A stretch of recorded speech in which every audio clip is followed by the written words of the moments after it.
Tapi waktu si pendeta ini balik ke rumah, di tengah perjalanan rem mobilnya tidak berfungsi dan si pendeta ini mengalami kecelakaan yang sangat-sangat mengerikan.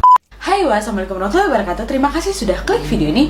Oke, di malam Jumat ini Nadia akan kembali membawakan sebuah cerita horor, dimana untuk video kali ini aku akan membawakan kisah dari request terbanyak dari Wak semua yang pengen banget aku untuk membahas kisah dari sebuah boneka yang katanya sudah dirasuki oleh makhluk jahat bernama Annabelle. Kisah dari boneka Annabelle ini juga sudah dijadikan film yang lumayan banyak peminatnya, yaitu film Conjuring 1 dan film Annabelle. Dan di video kali ini aku akan menceritakan asal-usul dari boneka Annabelle ini, pengalaman misterius dari si pemilik boneka, dan beberapa perbedaan dari kisah nyatanya dengan kisah yang sudah diceritakan di dalam film. Gimana ceritanya, Wak? Check it out.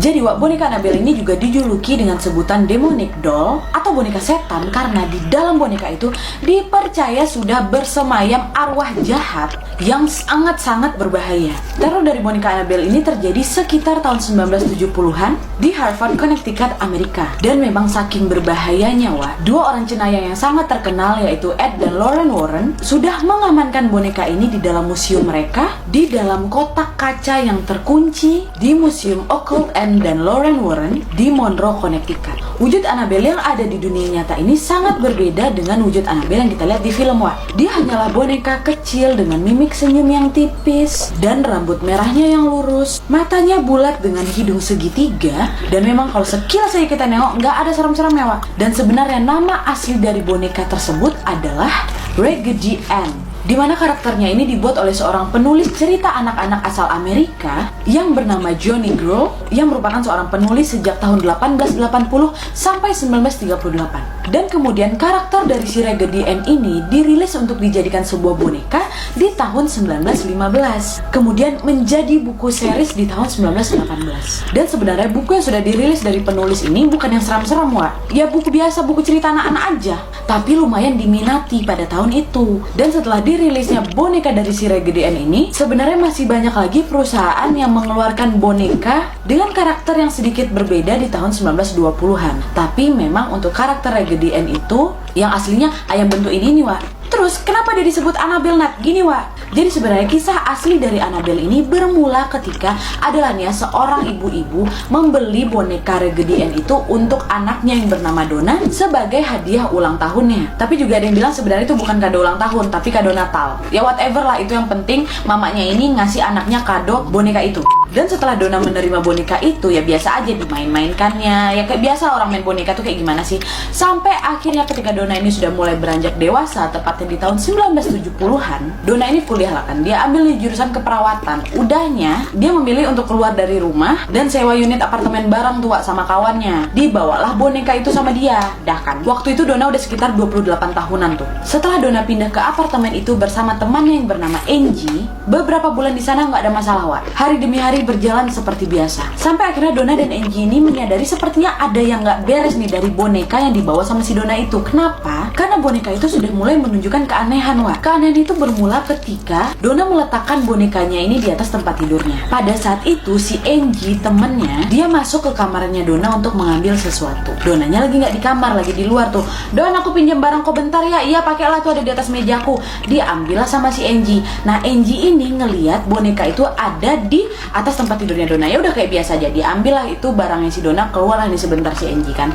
Nggak lama setelah itu Angie balik lagi nih, mau membalikkan barangnya si Donna. Waktu dia mau naruh barangnya Donna yang di samping meja tempat tidurnya itu, dia udah melihat boneka ini udah berubah posisi, Pertama kali si Angie mikir, udah nih kayak kebetulan aja lah, mungkin apa gimana, entah mungkin aku salah tengok, memang bentuk pertamanya tuh kayak gitu.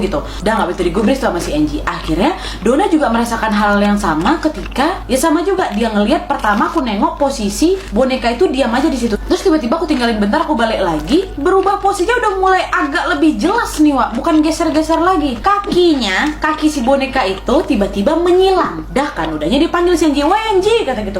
Ngapa Don? Tadi kau ada masuk ke sini nggak? Nggak ada. Orang dari tadi kau juga di dalam, kau nggak ada masuk kamarmu kan? Ah iya sih kata si Dona. Terus kenapa kaki boneka ini ngilang ya Wak? Kata si Dona. Mana aku tahu kata si Enji kan. Nah dari situ Dona udah agak deg-degan nih Wak. Sampai akhirnya nih Wak ya, yang memuncaknya kali, mereka kan tidur di beda kamar kan. Si Dona tidur masih dengan posisi boneka itu ada di atas tempat tidurnya. Udah nyawa, tiba-tiba di suatu malam, dan tiba-tiba di satu malam ketika si Dona ini terbangun dari tidurnya, dia terkejut ketika melihat boneka yang pertama kali dia letakkan duduk dengan sangat cantik di atas tempat tidurnya, tiba-tiba masuk ke dalam selimutnya, posisi miring Wak, ngadap dia juga. Apa nggak terkejut si Dona itu? Dah dari situ dia kayak enggak, ini kayaknya ada yang nggak beres nih sama boneka ini. Diceritakan lagi sama si Enji kan, aduh kan benar, aku juga perasaan aku udah nggak enak sama boneka ini Don, kata si Enji. Udah kan Wak ya, makin tuh tiap malam kayak ada yang nggak beres nih sama boneka ini. Si Dona selalu melihat keanehan dari boneka itu. Sampai akhirnya si Enji kawannya ini menyarankan si Dona untuk ya udahlah Wak, dibanding kau nggak bisa tidur terus, nanti kau malah nggak fokus besok kuliah, buang aja lah boneka itu, kata si Enji kan. Tuh kata Dona, nggak mungkin aku buang Wak, orang ini kan hadiah dari mama aku, nggak enak aku buangnya, kata si Dona kan. Tuh kata Enji, ya mau kayak gimana dibanding kau nggak bisa tidur terus malam-malam, kata si Enji. Tuh kata si Dona, gimana ya? Ya udah gini aja, kata si Enji. Gimana kalau ini boneka kau balikin ke rumah aja? Terus kata Dona, masa aku balikin ke rumah Wak? Nanti kalau misalnya dia ganggu mama aku, nanti malah kenapa-napa mama aku, kata si Dona kan. Nah itu mau kayak gimana nih, kata si Enji. Akhirnya oh ya udahlah, ini boneka aku taruh di luar aja, kata dia kayak gitu. Ah janganlah, kata Enji, nanti dia masuk pula ke kamar aku, kata dia kan. Akhirnya memang sempat berdebat tuh Wak, orang itu masalah si boneka ini. Sampai akhirnya si Dona lebih memilih untuk tetap meletakkan boneka itu di kamar dia nih. Terus Wak, nggak itu aja nih, masih banyak lagi nih keanehan dari si Annabelle ini. Beberapa hari setelah kejadian itu, Enji kawannya ini dilamarlah sama pacarnya. Nama pacarnya ini Lou, jadi tunangannya si Enji. Dan semenjak itu si Lou ini juga tinggal di apartemen itu bersama si Dona. Jadi di apartemen itu jadi ada 3 orang nih, Dona, Enji sama Lou pacarnya, tunangannya. Karena mungkin si Annabelle ini tahu ada orang baru yang masuk di rumah mereka, Annabelle ini menyasar ke si Lou terus Wak. Dari pertama si Lou ini melihat boneka itu, perasaannya juga udah nggak enak. Ini jangan-jangan boneka ini udah memang dirasuki nih, apalagi ditambah cerita dari pacarnya kan, dari si Enji. Dan memang Lou mengaku ketika melihat boneka itu dia kayak